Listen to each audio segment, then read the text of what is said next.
salaamaaleykum maa ngi tudd Mohamed Lom di docteur en sciences de l'information et de la communication di jàngalekat gëstukat ci université numérique Cheikh Hamidou Kane di doomu Ngaye Mékhé di membre Pastef Ngaye Mékhé. waaw sama jàngat ci programme mu BAOS bi nga xamante BAOS moo koy piloté mi mbirum migration circulaire bi ak bi nga xamante ni moom lañu am côté Qatar muy migration bi nga xamante ni c'est le ministère de l'emploi qui le pilote. dañ koy rafetlu parce que li ñu tàmmoon di gis mooy migration clandestine irrégulière man en tant que nit boo xamante ni dund naa ci diaspora bi plus de 13 ans doon ko dund dëkk Maroc doon ko dund di gis ay migrants ñu nekk ci yenn coono yi daj lu ne pour dem tukki tey bu ñu gisee gouvernement bi lijjanti fexe ba am ay emploi yu régulier yoo xamante ni ci partenariat lay jaar nañuy def lu di ko rafetlu léegi nag bu loolu jàllee bu ñu waxee loolu ba pare dañuy wax tamit li nga xamante ni mooy ci am ndaxte bu ñu amee lu toll ci 1000 emplois côté Qatar am 2000 côté Espagne mu jaar ci programme bu ñu organisé boo xamante ni day nekk lu ñuy saytu mu nekk lu ñu ubbi def ko genre appel à candidature ñëpp tolloo chance loolu lu baax la léegi le contenu nag la ñu war a wax parce que loolu day bokk ci nga xamante ni Sénégal ñëpp xam nañ ni dañoo am problème chômage ñu ngi nekk à 20% de chômage donc bu ñu gisee ni programme bu mel noonu am donc dafay dal suñu xel mais l'objectif c'est pas seulement contenir le nombre d'emplois l'objectif c'est de pouvoir yóbbu ay doomu Sénégal ci biti bu ñu demee ba ci biti aussi bu ñu fa yeggee aussi ndax xam nañu dem mën na nekk ci yoon boo xamante ni yoon bu légal la mais bu ñu yeggee boobu sur place aussi dañoo war a dem jàng foofu noonu technique bu fekkee ne Espagne par exemple nga xamante ne dañ ne migration la pour dem ci champs yi dem liggéey ci champs yi ne tax ñu jàng ay technique foofu noonu nga xamante bu ñu ñibbisee tamit dinañ ko mën a appliquer fii Sénégal lu muy indi aussi mooy on a vu première phase bi plus de 24 000 candidatures ça veut dire que nit ñi kon pare nañ pour dem ci tool yi liggéey ci tool yi pour seen koom-koom donc ñun lu ñuy wax gouvernement bi aussi mooy ñooy ñoo xam dañuy dem ñu dem wuti xam-xam ñibbisi aussi ñëw suñuy tool fii suñuy toolu bopp yoo xamante ni dañu mën a employer plus de personnes donc migration lu baax la li bon mooy migration clandestine aujourd'hui gouvernement bi tag na ay programme yoo xam dañ am migration yoo xamante ne dafay leer nañ mu légal léegi nag lu ñu ci war a def rek mooy fexe ba nga xamante ne dañ capitaliser ci expérience boobu fexe nag ñun suñu dëkk nag ñu mun a développer programme yu mel noonu mais suñu dëkk bu nekkee côté Qatar bi boobu tamit beneen programme parce que programme yi ñuy wax yëpp programme yu am depuis bu yàgg na bi muy am donc tey nag déjà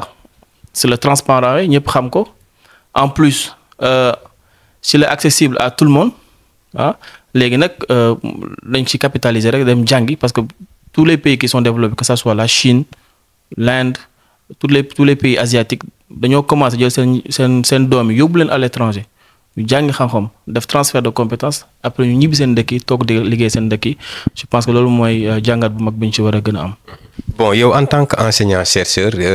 nooy gisee tey nguur yi fii jot a jaar ba léegi nguur gi ci nekk nii dañuy seetlu saa su ne phénomène de la jeunesse dañ koy dund muy l'emploi des jeunes noo ko gisee. waaw jàngat bu ñu ci njëkk a am mooy déjà li dal xel mooy boo xoolee premier président yu ñu am Sénégal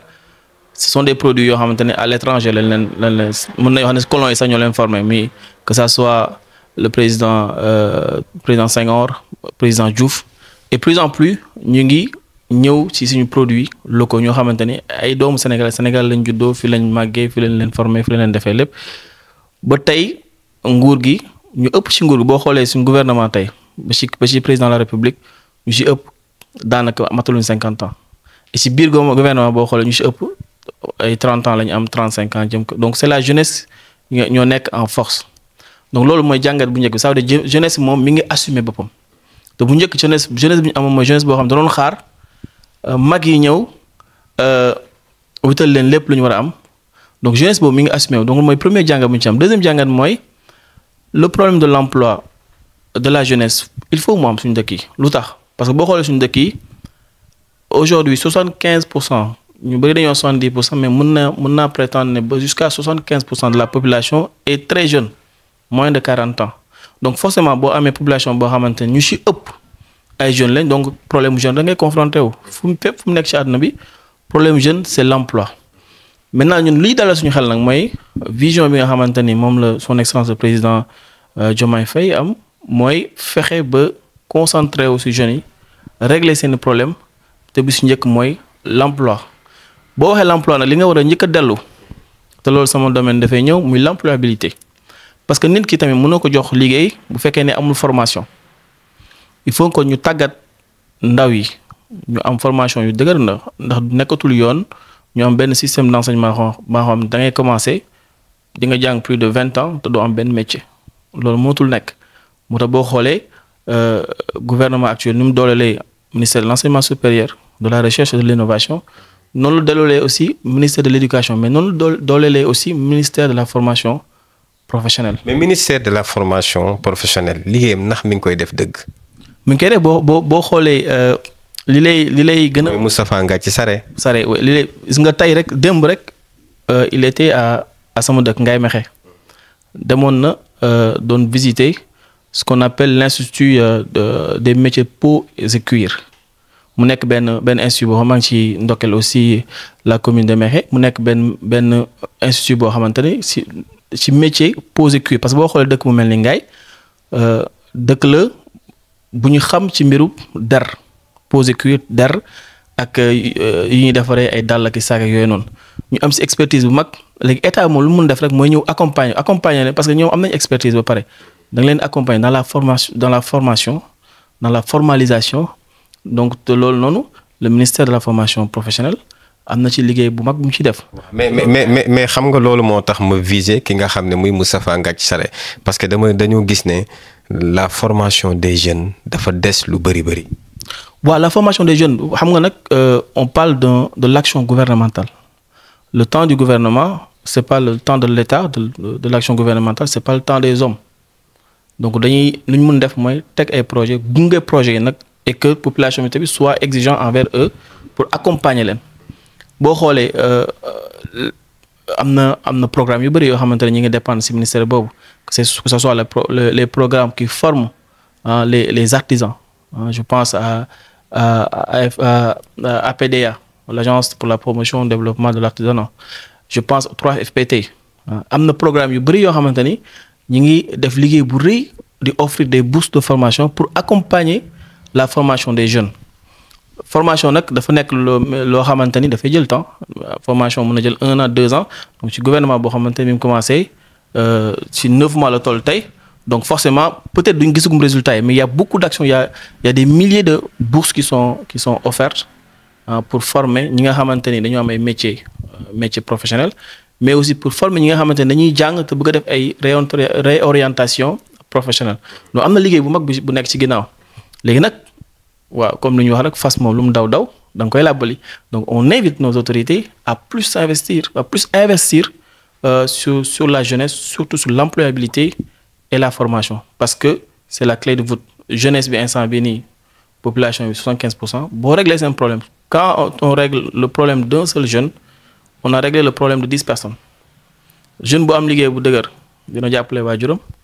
dina jàppale ay magam dina jàppale rakam dina jàppale sax ay mbokkam ak voisins ak ay xaritam donc tu règles un plus grand problème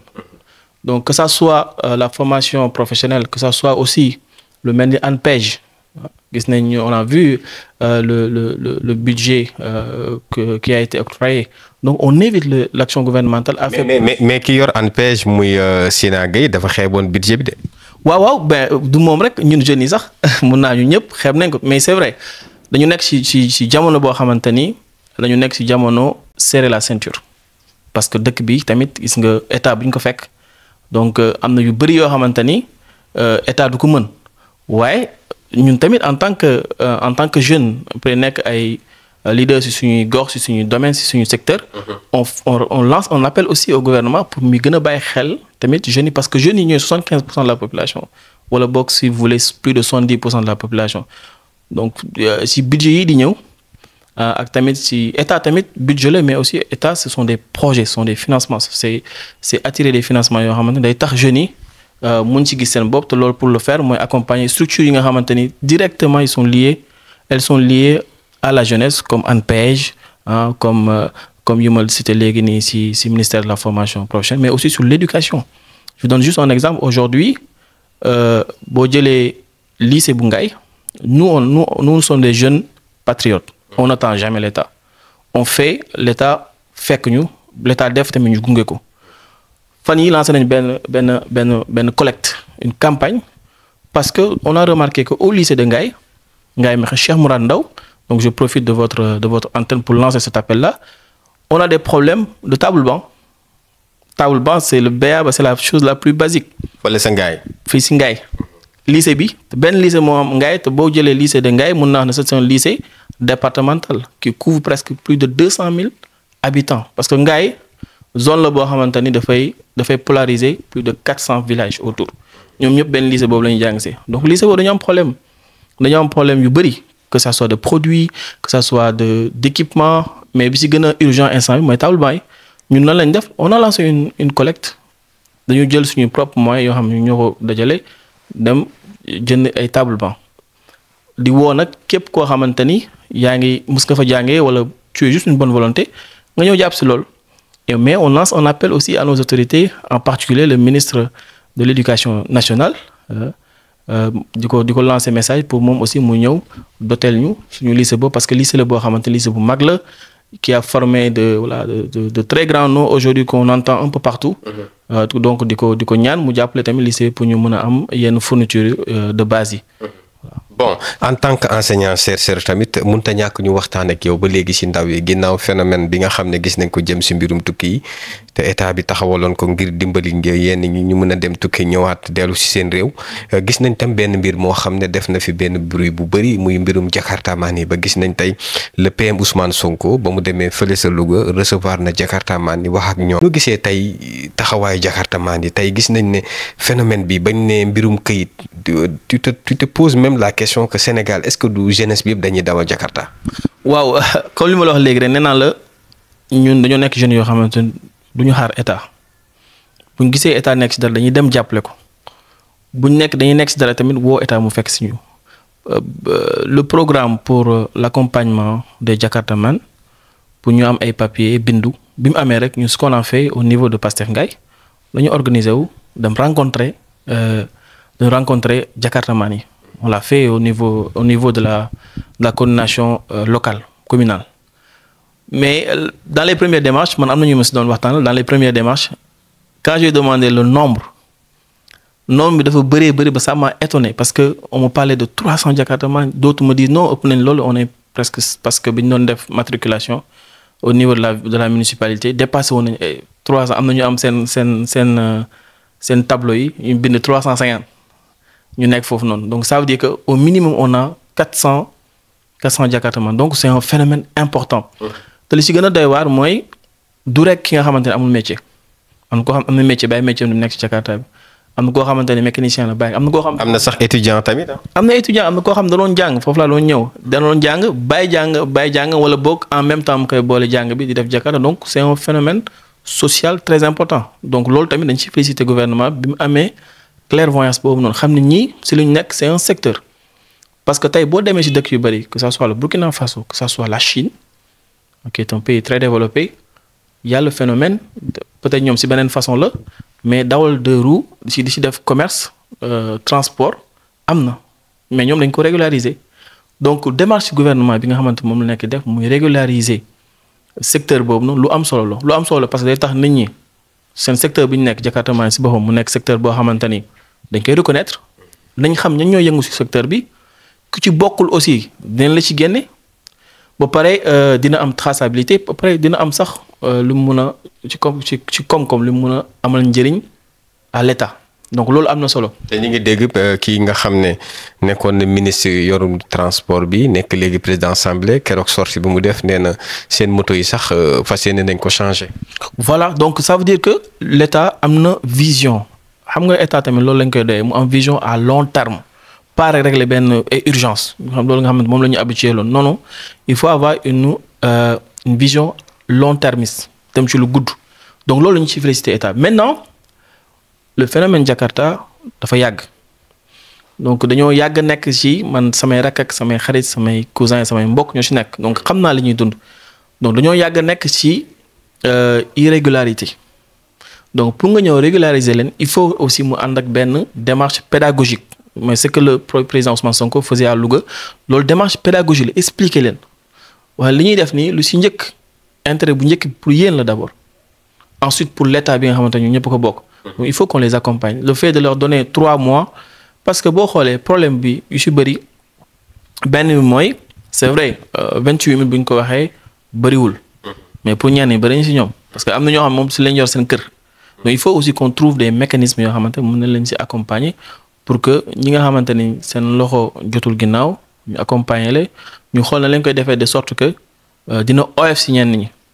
même si instant boo xoolee sur la plateforme ñi inscrire bëri na ça veut dire que kon conditions yi yomb na beneen bi mooy ñu expliquer tamit nit ñi démarche yi par exemple Ngaye boo jëlee Ngaye un jakartaman boo xamante dafa war a bàyyi journée dem ba Tivaouane wala Thiès pour bindu c'est un problème parce que yaa ngi koy fayloo ba pare perdre loo ko journée de travail ak gis ngeen rang yi mu toll donc loolu aussi dafa war a nekk ay mécanismes yu war a accompagner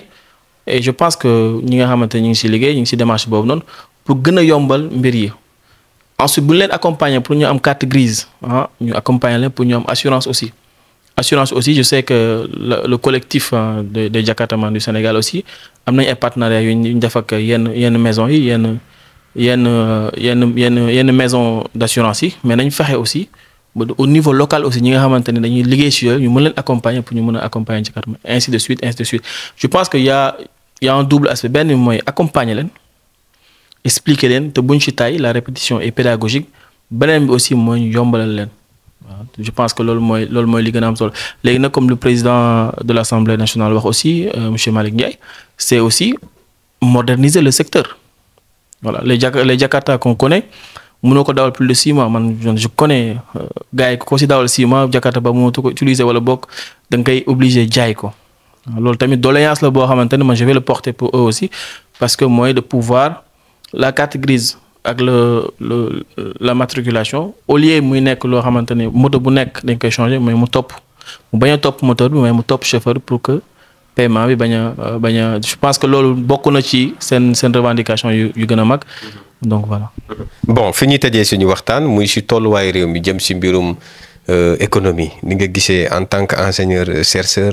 jamono yi gis nañ circulaire bi nga xam ne le PM Ousmane Sonko génne na ko jëmale ko ci DG yeeg ministres yi ci voyage yi ak per diem bi ñu war a jot. waaw loolu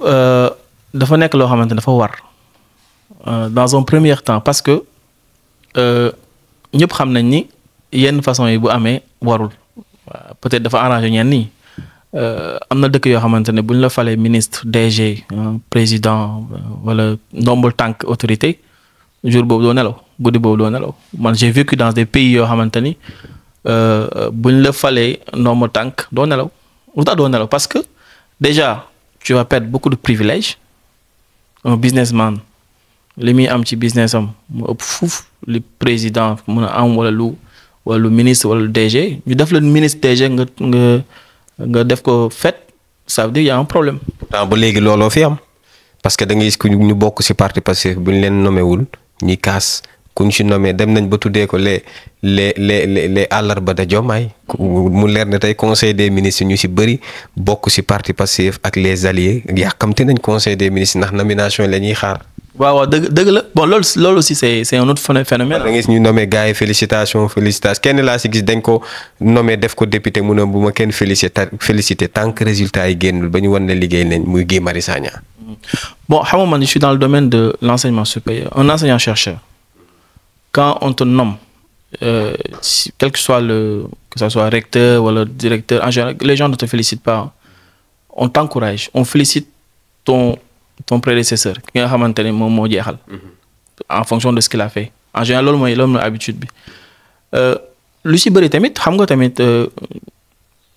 loo tàmm dafa am lu ñu tàmm dafa am loo xam ne Sénégal dañ ko tàmm ñu si bëri si ñun bu ñu nekkoon si yenn poste yi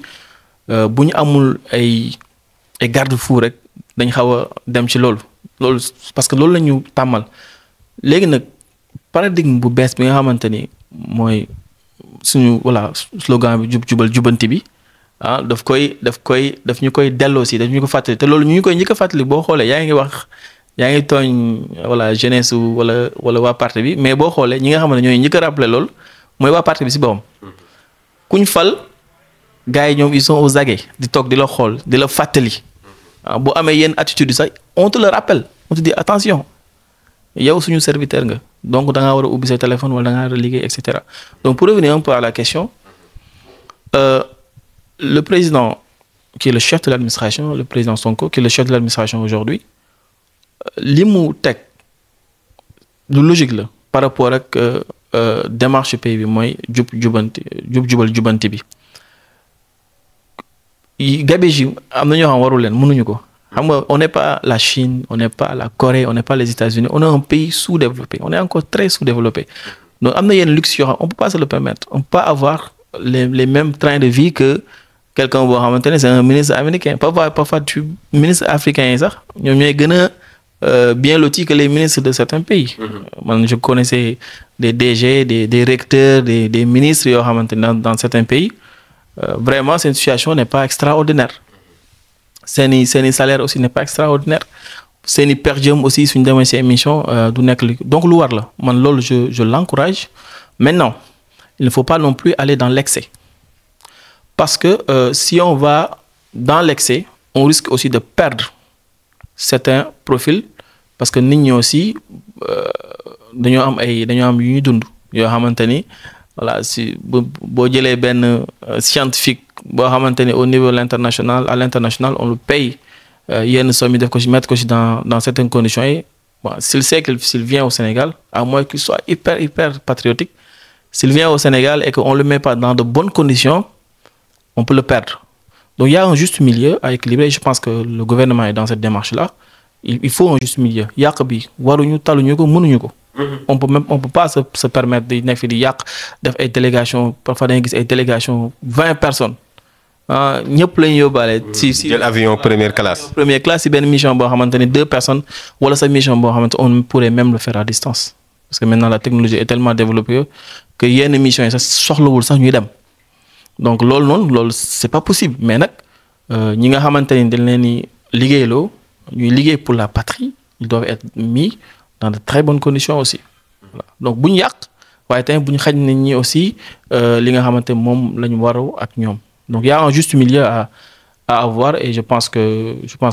gouvernement bi voilà est très conscient de cela et il le fera. jërëjëf kon sa dernier mot. waaw lu may tëjee waaw bay nag say weewu tànk damay tëjee Ngaye Mékhé mu nekk benn doléance benn appel bu ñuy lancer à toutes les autorités de ce pays à sa tête le président son excellence le président de la République di ko ñaan mu defal ñu Ngaye Mékhé un département lu tax Ngaye c'est une commune en plein exercice depuis plus de 100 ans commune mixte en 1902 commune complète en 1911 tey 25 communes mixtes yi nga xamante ñu amoon Sénégal yëpp département la même des Ngaye ak Khombole Ngaye polarise plus de 400 voire même plus de villages il y a 8 communes autour de Ngaye Mékhé ñoom ñëpp ñi nga xamante ni dañoo bëgg Ngaye def Ngaye et ses environs donc Ngaye et aux alentours mu nekk département comme tous les autres 47e département du Sénégal waaw dëkk boo zone boo xamante ni day def plus de 200 000 personnes Ngaye aujourd'hui a tous les atouts même économiquement rien qu'avec l'artisanat on fait plus de 11 milliards par an sans compter les autres aspects les autres secteurs te ñàkk a nekk département dafay waral lu bari duñ ko mën a capter parce que en général ce sont les chefs de lieu de département qui captent les opportunités les infrastructures yi nga xamante ni ces populations là ces habitants là en ont vraiment besoin donc ñu ngi koy ñaan les autorités di woo nag toutes les forces vives de la ville de la zone du Kayor des profondeurs ñëpp ñu ànd lancer nos xeex boobu lancer nos combats boobu pour nga xamante ne Ngaye dinañ ko delloo cëram parce que Ngaye quand même a été la 5e commune mixte du Sénégal, donc plus de 100 ans d'existence en tant que commune. waaw loolu laa waxoon naa ko si dolli.